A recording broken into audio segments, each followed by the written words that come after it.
Best varicose veins చికిత్సనే పొందండి. నొప్పి లేని చికిత్స కోసం సంప్రదించండి ఎవిస్ హాస్పిటల్.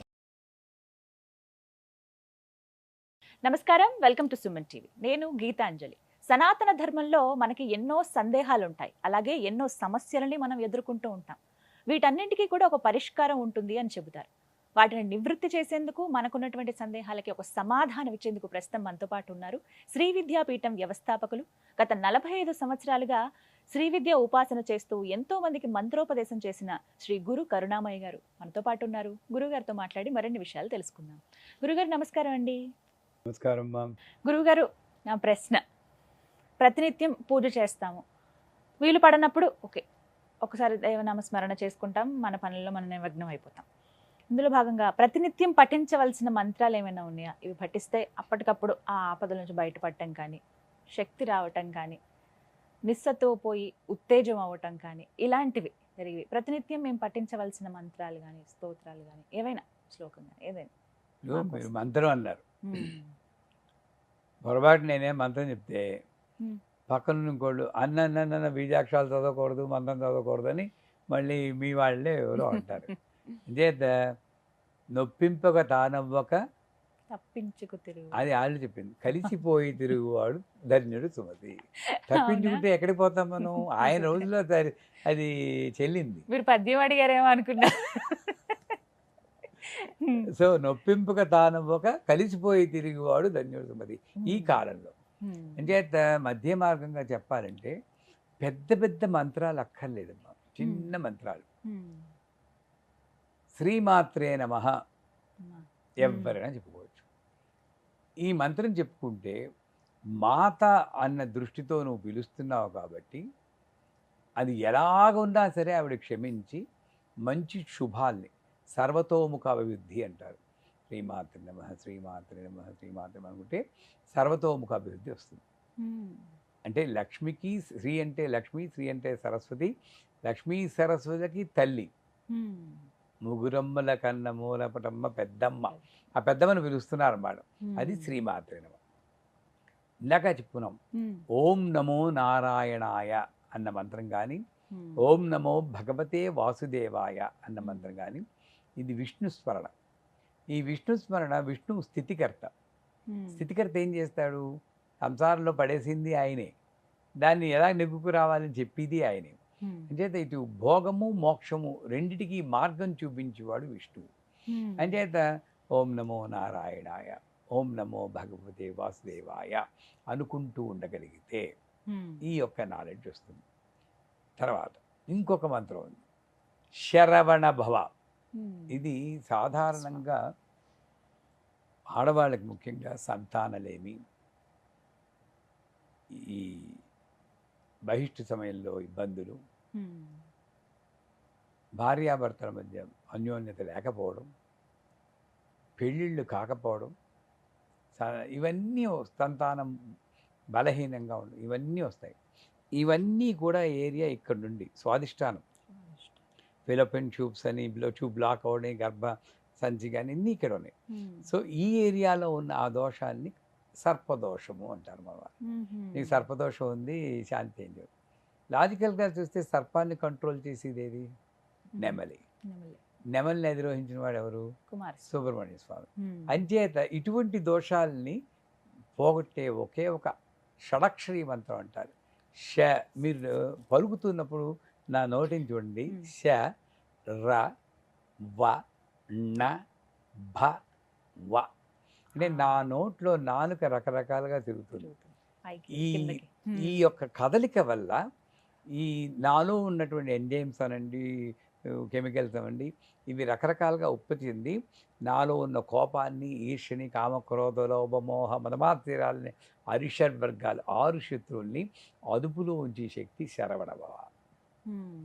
సర్పదోషాన్ని కొంతవరకు బాగా శరవణ భవ, రాలాగే పలకాలి. శరవణ భవ, శరవణ భవ, శరవణ భవ అని. ఇది మూడవ మంత్రం. మొదటిది శ్రీమాత్రే నమః, ఓం నమో భగవతే వాసుదేవాయ, ఓం నమో నారాయణాయ, ఓం నమ శివాయ, శరవణ భవ. నెక్స్ట్ మంత్రం ఓం నమ శివాయ. శివజ్ఞానము అంటే బాగా సమస్యల్లో ఉన్నారు, ఇది సాల్వ్ అవ్వటం లేదు అని మీకు తెలుసు, ఇది సాల్వ్ అవ్వమేమో అని కూడా ఉంటుంది. ఇలాంటప్పుడు బ్యాక్ టు ద వాల్ అంటారు. అలాంటప్పుడు నేనేం చేయాలో నాకు తెలియదు. అలాంటప్పుడు శివజ్ఞానము అంటే పూర్ణమైన జ్ఞానం ఇచ్చి మోక్షాన్ని ఇచ్చేవాడు శివుడు. ఓం నమ శివాయ, ఓం నమ శివాయ. దానికి కూడా వీళ్ళు దీక్ష ఉండాలంటారు. అది నేను వాదించదలుచుకోలేదు. ఆ ఓం నమ శివాయ మంత్రం మీరు పఠిస్తూ ఉంటే ఆ శివుడు ఇక్కడ ఉంటాడు ఆజ్ఞాచక్రం. అక్కడ వర్తమానంలో ఉండి స్థితిని కలిగిస్తారు.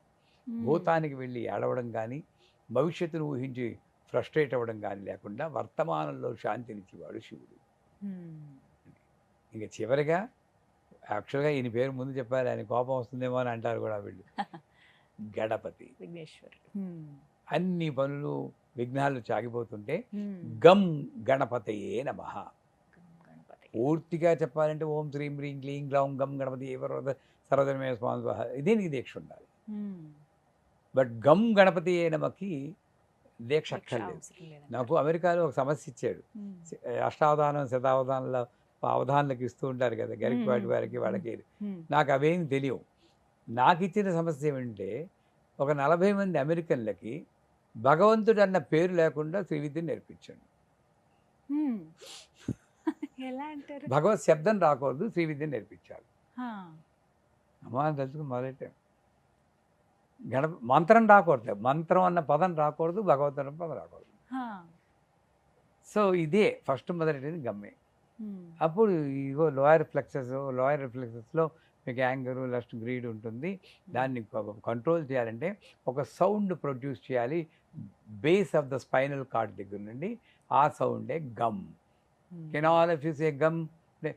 ఆ గమ్ అన్నప్పుడు ఈ మజిల్స్ని ఇలా కంట్రాక్ట్ చేస్తూ చెప్పండి. మూలాధారాన్ని ఆ పదం వాడకుండా యాక్టివేట్ చేస్తూ ఇలా కంట్రాక్ట్ చేస్తూ చెప్పండి. అంటే ఇలా కూర్చున్నారు, గమ్ గమ్ గమ్ గమ్ గమ్ గమ్ గమ్ అని. వావ్, గ్రేట్, గణపతి అయిపోయింది అక్కడ.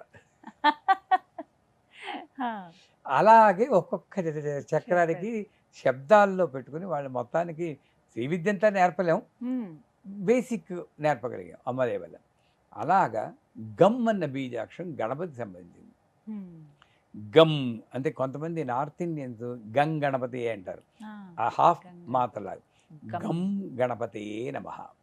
ఈ మంత్రాన్ని చెప్పుకుంటే విఘ్నాలు అన్నవి బయట లేవమ్మా, లోపల పూజ చేస్తుంటేనే ఫలిస్తుందో లేదో అన్న అనుమానం నా విఘ్నం. పిల్ల పెళ్లి చేస్తున్నప్పుడు ఇది సుఖంగా ఉంటుందో లేదో అన్న అనుమానం నా విఘ్నం. ఇలాగ ప్రతిదానికి అనుమానపడుతున్నా అటువంటి విఘ్నాలు తొలగించేవాడు కాబట్టి. అంచేత ఈ 5 మంత్రాలు మళ్ళీ ఒకసారి చెప్తాను.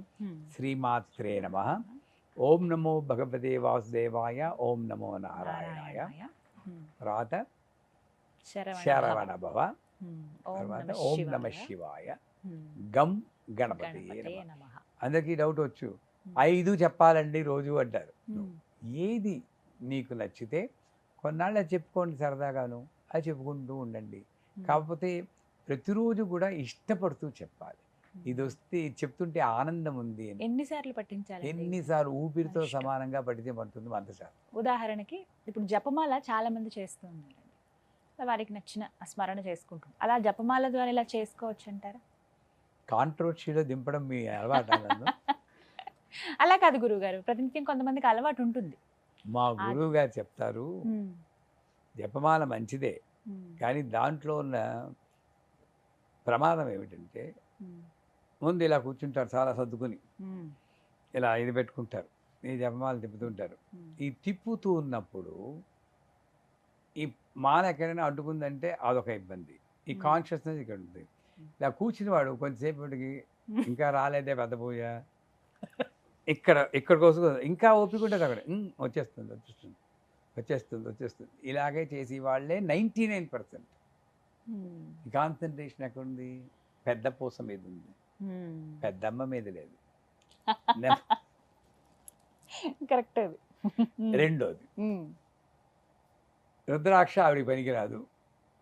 హా. ఈ తులసి మాల వేసుకుంటే చాలా పవర్ఫుల్, చందనం మాల ఇంకా పవర్ఫుల్, స్ఫటిక మాల అండి అబ్బో బోల్డ్ పవర్ఫుల్. అంటే ఈ పవర్ఫుల్ అయిన మాలలన్నీ వేసుకుంటే జపం ఎందుకు, ఇంకా అసలు చేయగలే కదా. నా పవర్ మాలలో ఉంది అని భ్రమకు లోనై అసలు విషయం నుండి పక్కకి వెళ్తున్నాను నేను. హ్మ్. అంటే జపమాలే అక్కర్లేదు. అక్కర్లేదు. ఎలా చేయాలంటే ఇప్పుడు ఓం ఓం నమ శివాయ, ఓం నమ శివాయ, ఓం నమ శివాయ అనుకుంటూ ఉంటారు. ఏదో టైం ఒక నిమిషానికి ఎన్నిసార్లు చెప్పచ్చు, ఓ 50 సార్లు చెప్పచ్చు. గంట చేస్తే 3000 సార్లు అవుతుంది. అలారం పెట్టుకోండి మీ తృప్తి కొరకు, ఒక గంట, ఇంకా కౌంట్ మర్చిపోండి. ఓం నమ శివాయ, ఓం నమ శివాయ, ఓం నమ శివాయ. ఎవరిని తృప్తిపరచుకోసం కౌంట్ ఆయన ఏమైనా వచ్చి అడిగాడా? మైండ్ గేమే కదా. ఇదన్నీ వదిలేసేయండి, ఫోకస్ మంత్రం మీద ఉండాలి, మాల మీద కాదు. ఆ రకంగా చెప్తుంటే చక్కగా ఎప్పుడైనా చేయొచ్చు ఈ మంత్రాలు. అన్నం తిన్నాక చేయొచ్చు, కారులో వెళ్తూ చేయొచ్చు, ఆఫీసులో కూర్చుని చేయొచ్చు, ప్యాంట్ వేసుకుని చేయొచ్చు, పంచ కట్టుకుని చేయొచ్చు, ఏమీ కండిషన్ లేవు. ఆ స్మరణ తప్పులన్నీ నా మీద వేసేయండి కావలిస్తే. నేను అమ్మవారికి చెప్పుకుంటాను. ధైర్యం ఉండాలి. నీ నామం చెప్పుకుంటున్నాం, నా దృష్టి ప్యాంటు మీద వాటి మీద లేదమ్మా. వీలున్నప్పుడు కట్టుకుంటాను నేను. ఉత్తప్పుడు జర్నీలో నేను టైం వేస్ట్ చేయదలుచుకోలేదు. ఆఫీస్కి వెళ్ళాలంటే ప్యాంట్ వేసుకోవాలి. ప్యాంట్ వేసుకున్నాను మంత్రం మానేస్తే ఆ టైం నా లైఫ్లో లేదు. అంటే అప్పుడు కూడా నేను చదువుతాను. శిక్షిస్తే శిక్షించుకో. ఆ ధైర్యంతో నువ్వు చదవగలిగితే ఈ 5 మంత్రాలు ఏ మంత్రం చెప్పినా సరే, జీవితాంతం ఒక్క మంత్రం చెప్పినా చాలు, ధరించబడుతుంది. చాలా చక్కగా వివరించారు గురుగారు. ధన్యవాదాలండి.